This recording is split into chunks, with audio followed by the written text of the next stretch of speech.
大家好，我係詭異。今集詭異為你講解嘅係粉嶺碧湖花園慘劇。今集嘅事主係張志偉，大約1974至到75年左右。張志偉就喺香港出世並且成長，佢係屋企入面嘅拉仔，可能係咁啦，所以比較叛逆。佢讀到中三就已經輟學，冇再讀上去。出咗嚟做嘢，做過好多份工，但好多份都做唔長。而去到90年代中期，佢就結識咗比佢細4歲，啱啱中五畢業，同樣住喺粉嶺長華村嘅譚永雄。兩個人好快就墮入愛河。然後喺96年奉子成婚，生咗個仔出嚟之後，雖然兩公婆都年紀輕輕，但佢哋冇好似其他類似背景嘅人咁，反而將個仔交咗俾張志偉嘅爸爸媽媽去照顧。兩公婆就公一份婆一份，努力工作，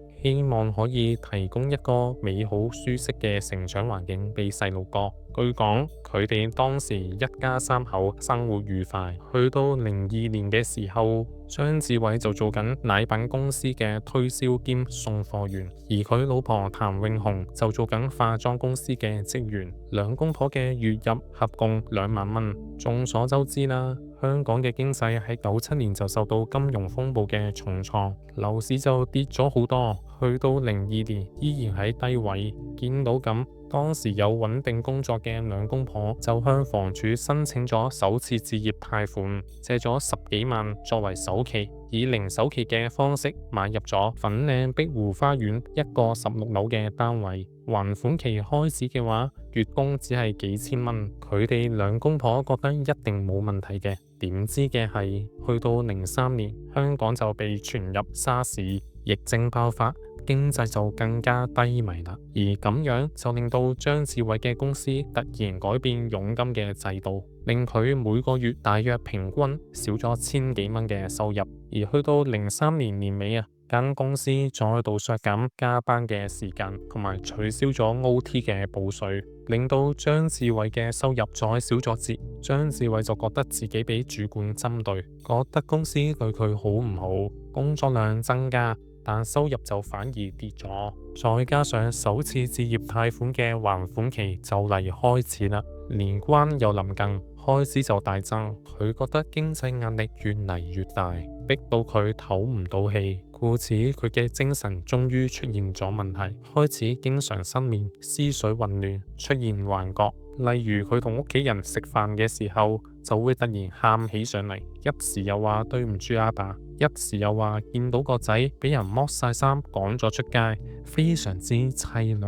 而講到嬲嘅時候，佢更加會拍台，甚至亂掟嘢，非常之暴躁。面對咁嘅情況，佢嘅屋企人亦都曾經多次勸佢去睇醫生，只不過可能當局者迷，每次張志偉都好嬲咁拒絕。為咗解決呢個問題，佢老婆就試過又軟又硬咁氹佢去睇醫生，包括好溫柔咁鼓勵佢，又試過扮嬲話要離婚逼佢去。可惜嘅係張志偉依然唔肯去，仲更加誤會咗老婆嘅苦心，覺得老婆唔愛佢啦，成日同老婆嘈交。為咗緩解佢哋兩公婆嘅矛盾，譚永雄嘅妹妹就喺2003年12月搬咗入去同佢哋兩公婆住。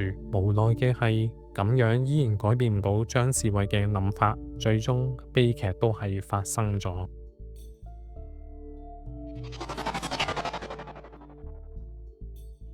04年1月11號，張志偉就突然打俾家姐，囑咐家姐好好幫佢睇住個仔，又同個仔講話自己要去好遠嘅地方做嘢，以後唔可以再同佢講電話啦。1月12號嘅朝早，譚永雄再度勸老公要去睇醫生，但張志偉就情緒激動，唔肯去，又係咁喺度鬧工作壓力、家庭負擔好大，係咁發脾氣。縱使見到咁啊，但嗰陣時揾食唔易，所以譚永雄嘅妹妹亦都只可以繼續返工，剩低張志偉同埋譚永雄兩公婆喺入面繼續嘈。而去到9點2左右，姨仔就收到張志偉嘅電話，張志偉就話：我好辛苦啊，唔想做人，我要攬住你家姐一齊走。聽到之後，姨仔就大驚啦，係咁勸姐夫唔好做傻事，冷靜啲，提醒佢有事咁個仔點算啊？但張志偉只係回應唔得啦，我哋而家要走啦。跟住電話入面就傳嚟咗女聲嘅尖叫求救聲，救命啊！救命啊！突然電話就收咗線啦。遇到咁，姨仔就好驚咁，立即報警，再趕返屋企。當佢返到樓下嘅時候，佢就見到警方同埋消防已經封鎖咗現場，而佢姐夫就瞓咗喺地下上面昏迷。救護跟住就再將張志偉送院救治。由於見唔到家姐嘅蹤影，姨仔就喊住咁問：我家姐呢？意識到仲有一個人未揾到嘅時候，消防就立即上去單位破門而入。喺單位入面，佢哋揾唔到譚詠雄嘅蹤影，只係見到窗開住。於是佢哋就由窗嗰度探頭望落去，然後就發現譚詠雄身體屈曲，掛咗喺一樓平台嘅欄杆上面。救護即刻將佢送埋去醫院。去到9:31，張志偉證實離世，而去到10:15，譚詠雄亦都證實離世。檢驗之後，法醫就證實兩位事主嘅離世原因的確都係空中飛人。面對突如其來嘅悲劇，男事主嘅家姐就喊住咁向女事主嘅媽媽道歉：早啲帶佢睇醫生啊！我細佬對你對唔住。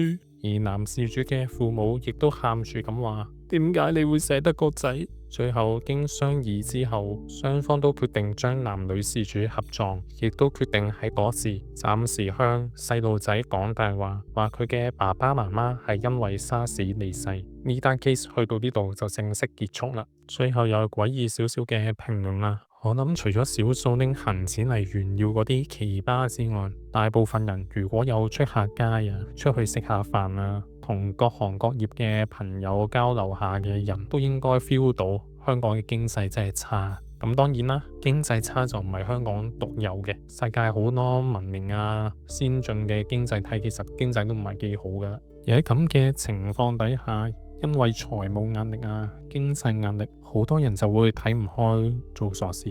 而今年嗰個撒瑪利亞會嗰個記者招待會公佈嘅分析報告，亦都係確定咗呢點啦。佢就話舊年有1138個人做傻事離世，當中就有67%係男性啦，而主因就係佢哋認為經濟環境差、失業、家庭問題同埋精神受困擾啦。咁呢個係佢哋公佈翻上年嘅情況。我諗今年應該都唔低得去邊噶啦，特別大家有睇新聞就知，平均每日或者隔日就有一單，有時一日幾單，甚至乎有啲唔成功嘅係未計噶啦。咁喺咁嘅時代、咁嘅環境底下，有壓力係無可避免嘅。畢竟你可能真係負資產，或者失業，或者爭緊人錢，或者飯都冇得開。我唔係好想講咩積極向上啊，叫大家，或者好似香港大學香港賽馬會嗰個乜嘢研究中心咁啊，話要重新建設呢個獅子山下嗰種不畏艱辛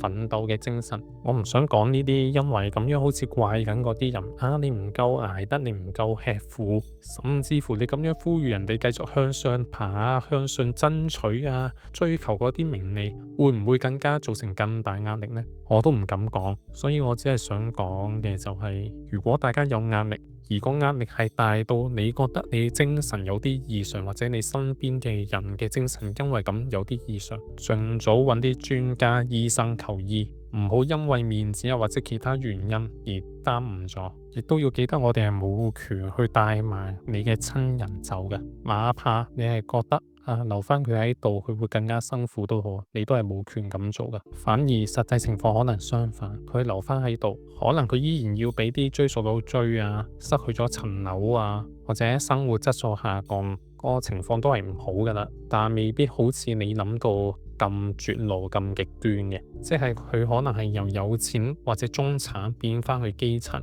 但依然過到日子嘅。所以要記住，我哋冇必要亦都冇權去幫其他親人做咁嘅決定。